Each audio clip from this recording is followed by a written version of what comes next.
आज भारत पाकिस्तान में फिर होगी डीजीएमओ स्तर की बातचीत। सीजफायर को आगे बढ़ाने पर होगी चर्चा। दोनों ही देशों के बीच 10 मई को हुआ था सीजफायर। इसके बाद 12 मई को सीजफायर को 14 तक बढ़ाने पर बनी थी सहमति।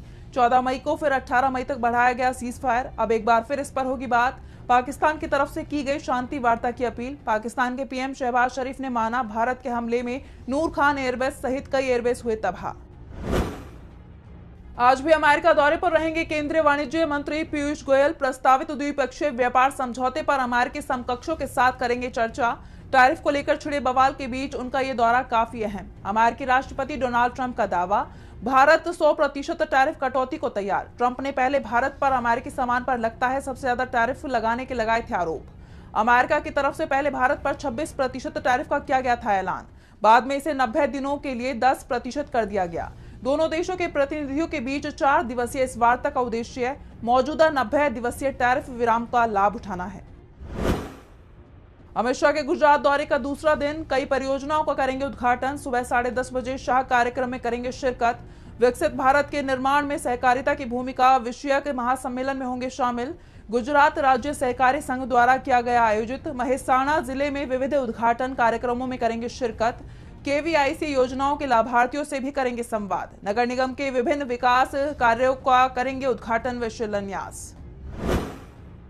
बिहार की राजनीति में बड़ा उलटफेर करने की तैयारी में प्रशांत किशोर। सीएम के गृह गांव कल्याण बिगहा से शुरू करेंगे हस्ताक्षर अभियान।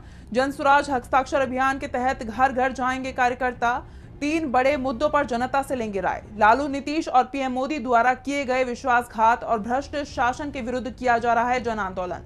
10 जुलाई तक चलाया जाएगा अभियान। 1 करोड़ लोगों के हस्ताक्षर कराकर 11 जुलाई को राज्यपाल और मुख्यमंत्री को सौंपेंगे ज्ञापन। जनसुराज का अभियान आने वाले चुनावी माहौल में ला सकता है बड़ा बदलाव। आज इसरो की 101वीं लॉन्चिंग। दुश्मनों पर इसरो रखेगा सैटेलाइट से नजर। सतीश धवन अंतरिक्ष केंद्र श्रीहरिकोटा से इस मिशन को लॉन्च करने के लिए सुबह 6 बजे का तय किया गया समय। यह इसरो का 101वां प्रक्षेपण होगा।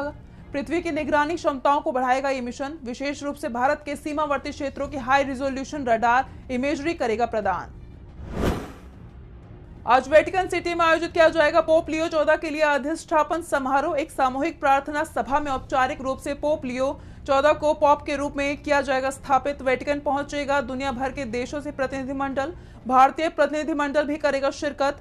राज्यसभा के उपसभापति हरिवंश और नागालैंड के उप मुख्यमंत्री यथुंगो पैटन जाएंगे वेटिकन। आज पुर्तगाल में होगा मध्यावधि चुनाव। 3 साल में तीसरी बार लोग नई सरकार चुनने के लिए करेंगे मतदान। बार-बार चुनाव और अस्थिर सरकारों से लोग नाराज। देश की जनता आर्थिक परेशानियां, स्वास्थ्य सेवाओं की बदहाली, महंगाई, कम तनख्वाह और आवास संकट से परेशान। पुर्तगाल के प्रधानमंत्री लुइस ने खुद ही संसद में विश्वास मत प्रस्ताव पेश किया, लेकिन उन्हें हार का करना पड़ा सामना। राष्ट्रपति मार्सेलो रेबेलो ने संसद भंग कर दी और नए चुनाव का किया ऐलान। आज आईपीएल 2025 के खेले जाएंगे 2 मुकाबले। जयपुर के सवाई मानसिंह स्टेडियम में राजस्थान रॉयल्स और पंजाब किंग्स के बीच दोपहर 3:30 बजे पहला मैच। वहीं दिल्ली के अरुण जेटली स्टेडियम में दिल्ली कैपिटल्स और गुजरात टाइटंस के बीच शाम 7:30 बजे से शुरू होगा दूसरा मैच। लीग स्टेज के अहम माने जा रहे हैं ये मुकाबले, क्योंकि सभी टीमें प्लेऑफ में जगह बनाने के लिए कर रही हैं संघर्ष। दोनों मुकाबलों में चारों टीमों के बीच कड़ी टक्कर की उम्मीद। मौसम और पिच की स्थिति मैच के परिणाम पर डाल सकती है असर। आज से श्रद्धालुओं के लिए खुलेंगे रुद्रनाथ मंदिर के कपाट। उत्तराखंड के चमोली जनपद में स्थित है ये मंदिर समुद्र तल से लगभग 3600 मीटर की ऊंचाई पर रोडोडेंड्रोन और अल्पाइन चरागाहों के घने जंगलों में बसा है मंदिर। प्राकृतिक चट्टान से बना रोडोडेंड्रोन और अल्पाइन चरागाहों के घने जंगलों के बीच है ये मंदिर।